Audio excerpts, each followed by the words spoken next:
Bienvenidos al adiestramiento en línea, conociendo el autismo. Para el mismo tendremos el privilegio de contar con la presencia de la doctora Ana Miro Mejía, quien posee estudios de bachillerato, maestría y doctorado en las áreas de educación especial y elemental, currículo y enseñanza y administración y supervisión. Imparte cátedra en el recinto de Río Piedras de la Universidad de Puerto Rico desde el 1991. Es además supervisora de estudiantes de práctica docente. Durante 35 años se ha desempeñado en diversas tareas que complementan su quehacer educativo. Ha trabajado como maestra en el sistema público y privado en diversos niveles.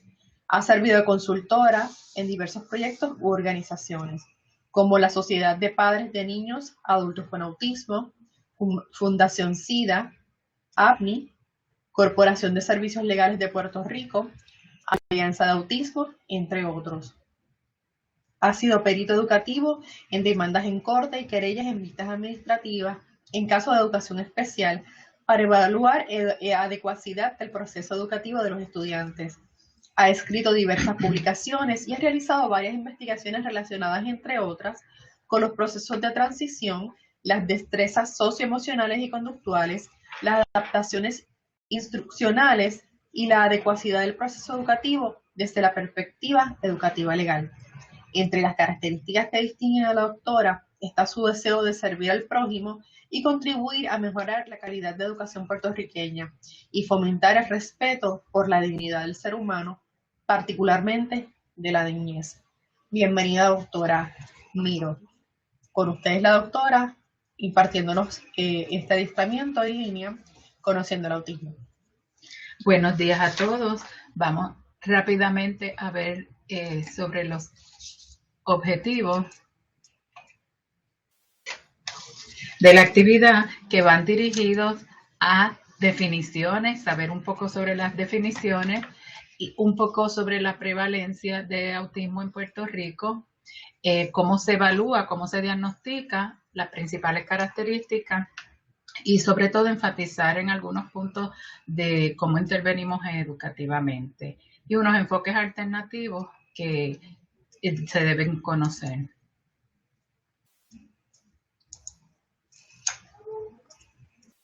De las definiciones, pues vamos a tener tres perspectivas: de la legal, la de la Sociedad Americana de Autismo y la del Manual de Estadísticas Clínicas. Primeramente, la de IDEA enfatiza el área de comunicación y de social para destacar que esas son las áreas que más se afectan y que, por supuesto, tiene que afectarse adversamente el funcionamiento educativo, porque este es el énfasis de la ley.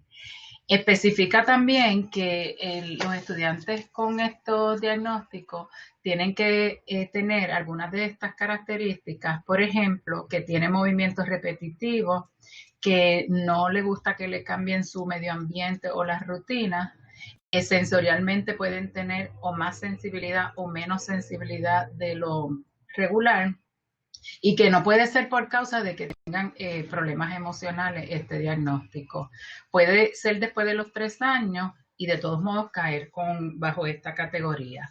En cuanto a la Sociedad Americana de Autismo, es la organización que empezó un movimiento fuerte sobre el tema de autismo en Estados Unidos. Ahí tienen la página que pueden entrar.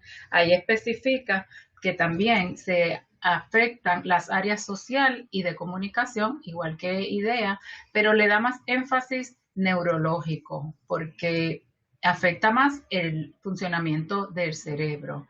También especifica que demuestran dificultades tanto en lo verbal como en lo no verbal, bajo la comunicación y en interacciones sociales, y cuando son pequeños se afecta el juego.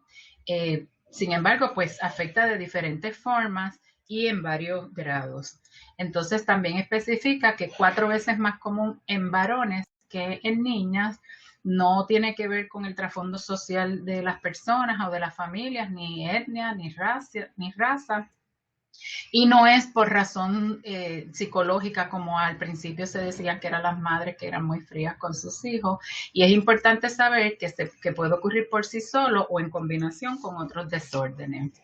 Y la tercera definición, que es del DSM, el Manual Estadístico de Diagnóstico de Trastornos Mentales de la Asociación Americana de Psiquiatría, recientemente lo ha dividido en dos áreas principales, que son similares a las de las dos fuentes de información anterior, que es la comunicación social y las conductas en cuanto a sus intereses y la inflexibilidad y por la resistencia al cambio. La literatura dice que tiene que interferir significativamente con el desempeño y el funcionamiento regular. Entonces, tenemos que se resume en tres áreas: la comunicación, lo social y el comportamiento. Cómo son sus conductas. Esas son las tres áreas principales que se afectan. Hablando un poco sobre la prevalencia, ya mencionamos que es más común en hombres que en mujeres, pero es importante destacar que es la condición de más rápido crecimiento. En Puerto Rico la prevalencia es mayor que en Estados Unidos. En Estados Unidos es 1 en 88 y en Puerto Rico se hizo un estudio en el Departamento de Salud que indica que es 1 en 62. Aunque en el conteo anual en el Departamento de Educación aparecen como 3 o 4 mil estudiantes con autismo, este estudio reflejó que hay cerca de 12,000 en las edades de 4 a 17 años. Hablando un poco sobre las causas, lo importante es destacar que realmente científicamente la causa es desconocida. Ese es el principal mensaje. Pero sí se sigue estudiando y se han encontrado ciertas posibilidades, que sea ya por genética o por el ambiente. En el punto genético, como hay algunos hermanos que nacen ambos con autismo, pues quiere decir que debe haber alguna relación en términos de los cromosomas. También se ha teorizado que puede ser algo a nivel del cerebro, neurológico, cómo unas neuronas se comunican con otras, que eso es lo que llamamos los neurotransmisores. Y el factor ambiental es porque se haya expuesto a ciertas sustancias durante el embarazo o después, y eso puede estar haciendo que sea más propenso a el autismo. Entonces, además, vamos a considerar el área del diagnóstico. ¿Cómo es que llegamos a establecer un diagnóstico? Lo pueden establecer ciertos especialistas. Pueden ser médicos, psicólogos clínicos, que preferiblemente con experiencia en autismo, especializados en niños y adolescentes también preferiblemente. Puede ser un pediatra que se especializa en el neurodesarrollo o un neurólogo pediátrico o psiquiatras de niños y adolescentes. Pero en sí no hay una prueba biológica para diagnosticar el autismo, aunque sí se puedan encontrar ciertos factores cromosomáticos, pues hay que hacer todo un perfil de su desarrollo. Por eso es bien importante observar bien tanto los padres como los médicos, como los maestros, y es importante que se observe en su ambiente natural, donde él se desempeña diariamente. Se han desarrollado algunos cuestionarios o instrumentos para ver cómo es la conducta del estudiante, y también es importante saber qué tiene que decir la familia sobre su historial de desarrollo. El médico le puede hacer algunas pruebas genéticas para ver las cromosomas, como ya habíamos dicho, o ciertos factores del metabolismo. Además, se hacen pruebas audiológicas, del habla y lenguaje, ocupacional para ver cómo están sus destrezas motoras, sensorial para ver cómo está su reacción a los sentidos, física para ver cómo está su desarrollo muscular, y hay también pruebas estandarizadas que se han incluso pues comercializado. ¿Cómo se diagnostica bajo el DSM-5? Pues estas dos áreas que ya habíamos mencionado, comunicación social y las conductas, y se clasifica no por el nivel de severidad de esas conductas, sino por el nivel de apoyo que se necesita. Requiere apoyo sustancial o apoyo muy sustancial. Bueno, entrando a las características, si usamos el DSM-5 como fuente de información, ahí se especifica que tiene que exhibir un mínimo de esas mínimo de 5 características de esas dos áreas del déficit social y del área de conducta. Tiene que darse en varios escenarios, porque si fuera solamente en la escuela, pues quizás es un factor relacionado a ese ambiente y no a la condición del estudiante. Y no debe ser porque tenga un problema generalizado del desarrollo, lo están distinguiendo en este manual.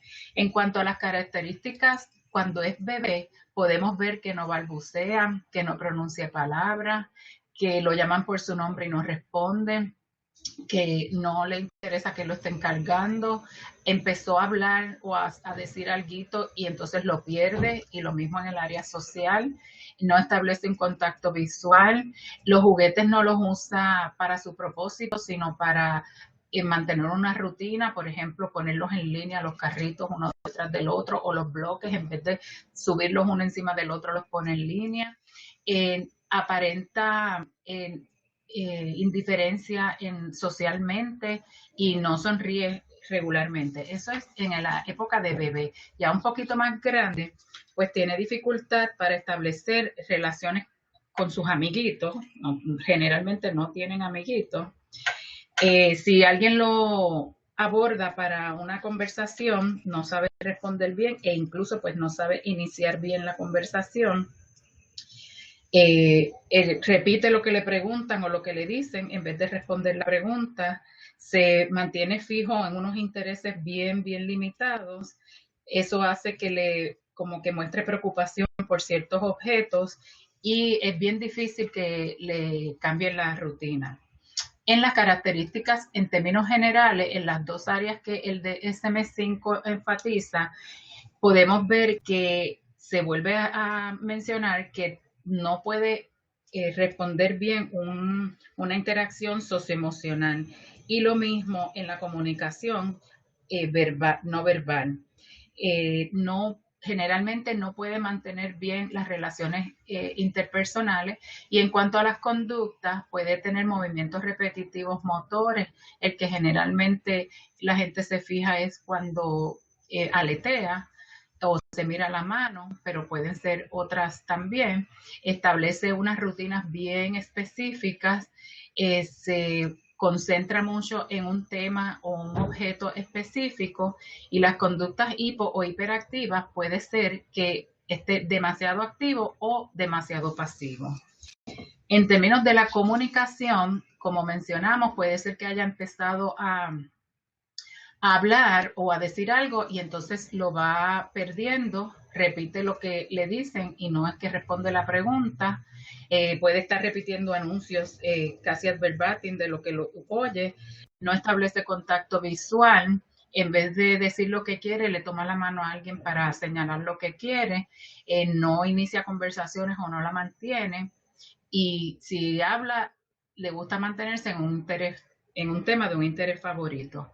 En cuanto a lo social, no socializa bien con los demás niños, llora o ríe sin razón aparente, prefiere estar solo. Ya habíamos mencionado hiperactividad o en extrema pasividad.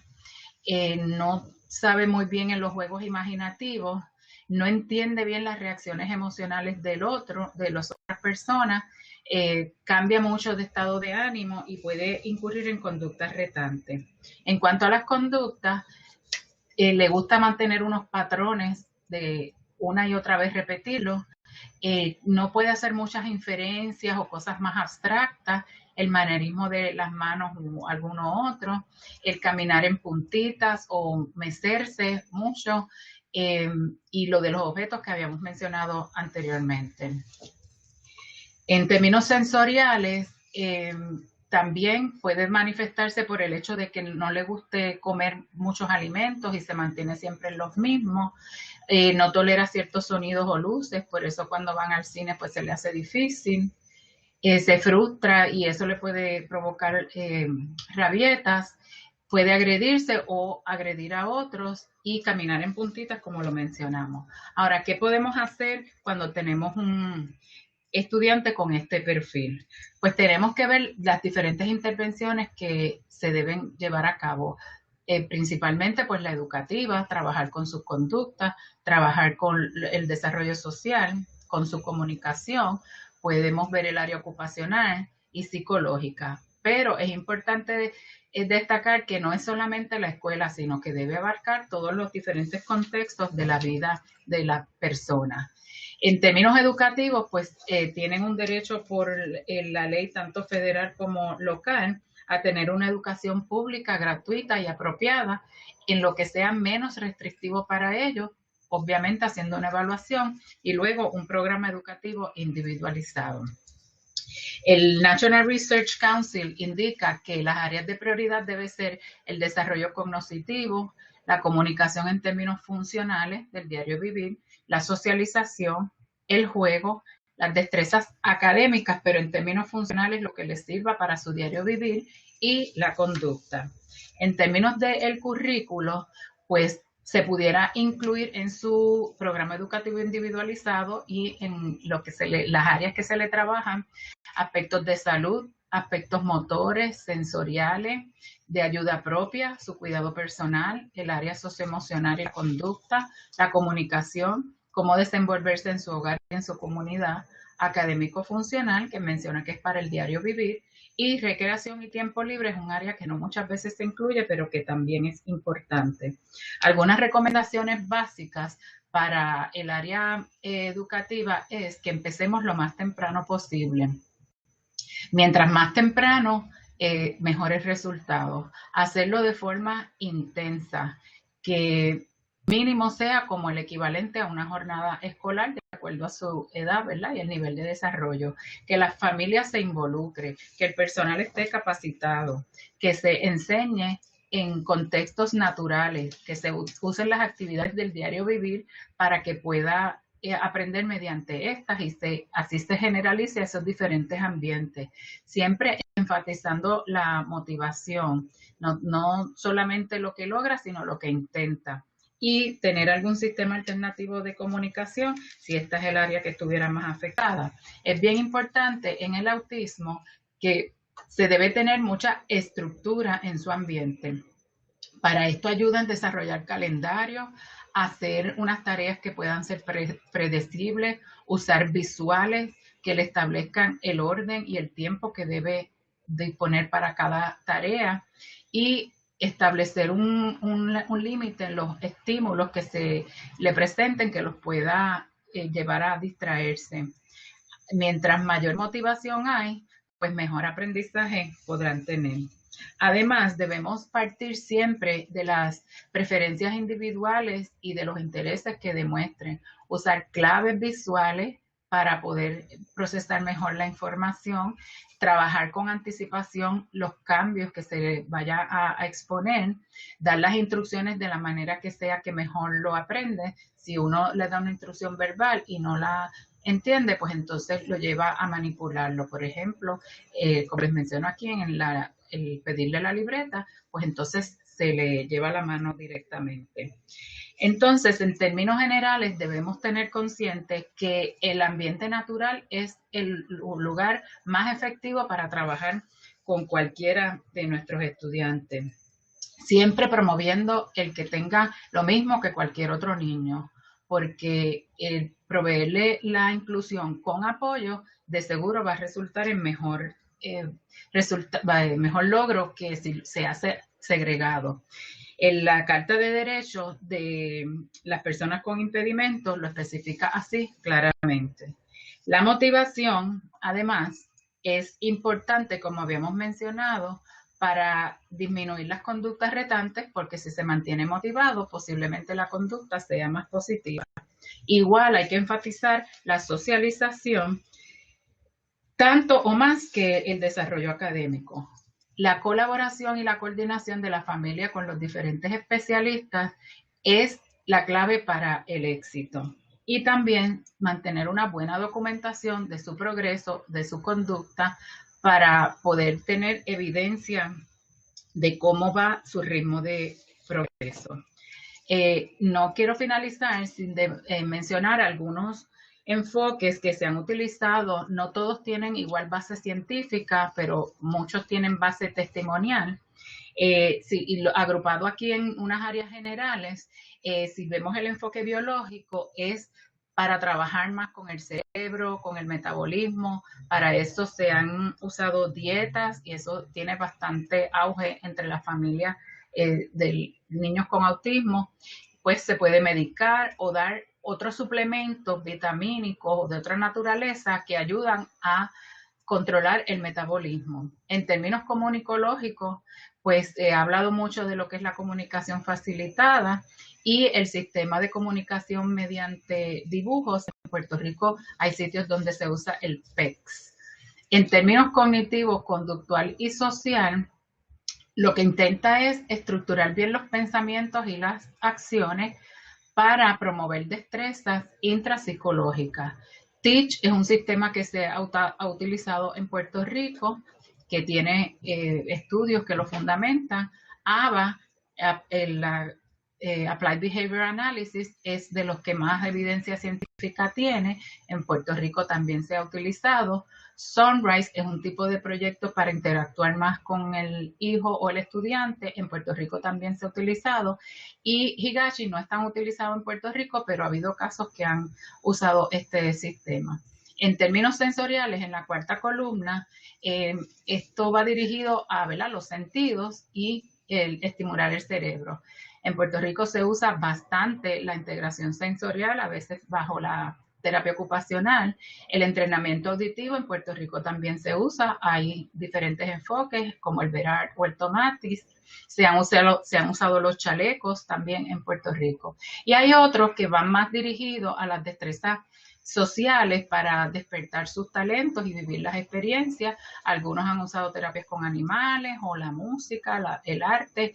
No todos, como mencioné, tienen la misma base científica, pero todos van dirigidos a estimular las diferentes áreas de desarrollo. Y para finalizar, con los padres es bien importante que trabajemos de cerca. Tú como papá o como mamá siempre mantén positivo de que tu hijo va a poder lograr lo que estamos trabajando. Busca apoyo. Hay familiares o hay profesionales que pueden ayudarte. Provee un buen ambiente de aprendizaje en el hogar y cooperando en la escuela. Como dijimos, usa sus intereses como punto de partida. Siempre infórmense y trabajen en conjunto con los diferentes profesionales. Y aquí en AMNI, pues siempre los pueden ayudar para cualquier información sobre los pasos a seguir. Y quiero terminar con este pensamiento. Si me vieras como soy y no como no soy, verías mucho más en mí, pues es mucho más lo que poseo. Gracias por su atención. Agradecemos a la doctora Ana Miró por su tiempo y por compartir con nosotros esta información tan valiosa. Pueden accederla en nuestra página y ahí encontrarán más detalles también. Tenemos nuestro correo electrónico y páginas de Facebook donde pueden conectarse con nosotros para preguntas e información adicional. Gracias.